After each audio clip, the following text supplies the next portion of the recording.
I've been trying for weeks, maybe months, to get this man, Tim Ryan, to sign up for the Eagle Man race, the Ironman Eagle Man race 70.3.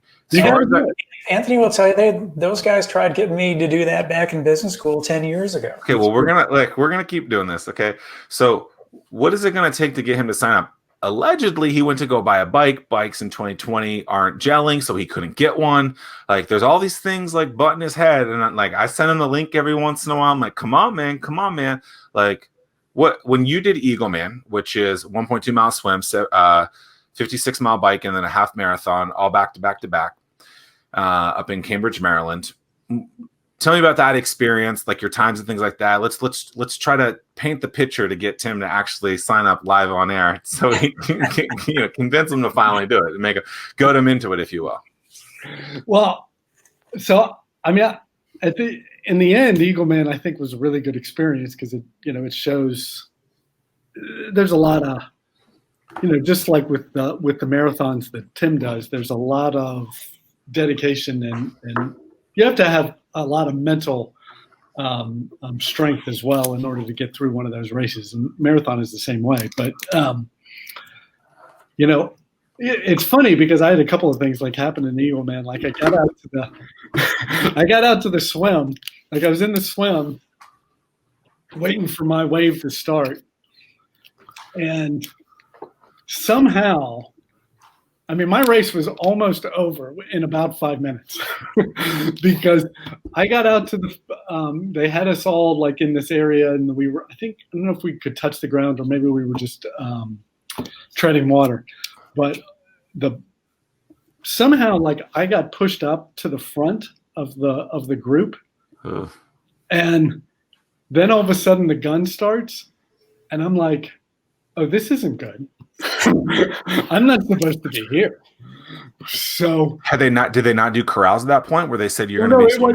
It was like a corral, but there was like, what was I like in my 40s then? And the most popular age for triathlon is all the people in midlife crises in their 40s, and so there was a lot of people in my wave, and so all of a sudden, like I'm trying to swim fast enough to get away from all the people because it's so crowded and congested.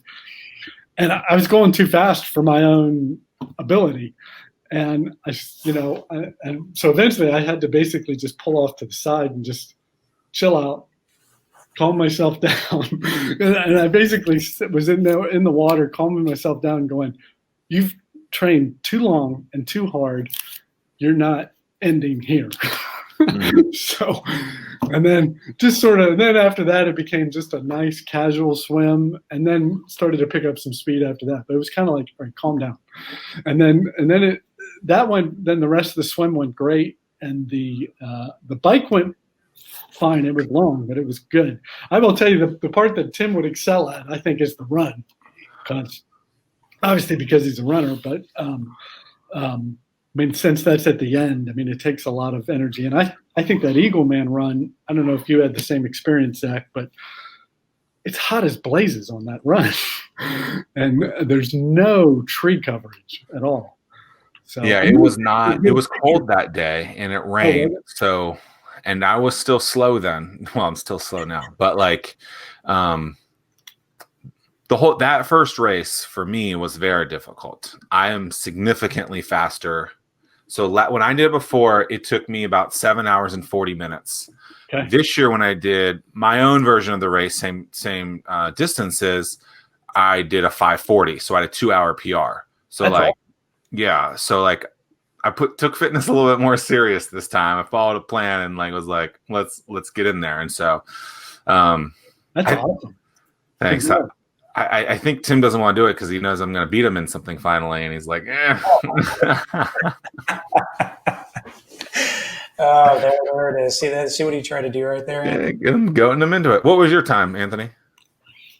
Gosh, I'm trying to remember. I think it was something in the 5 range. I think sub 6 is like you've done pretty good.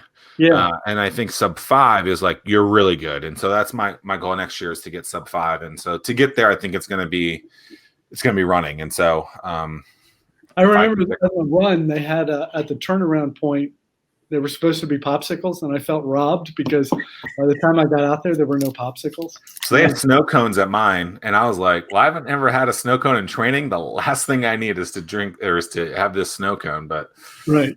Yeah, it can be a wild thing. So Tim, you convinced? You ready to do it? No, I've always been ready. It's just I'm just waiting for that drone to drop off the bike at the front door. The bike industry is doing really well. That's probably why you couldn't find a bike. Yeah, it's been tough. The whole pandemic is like sold out bikes everywhere. Yeah, It's incredible.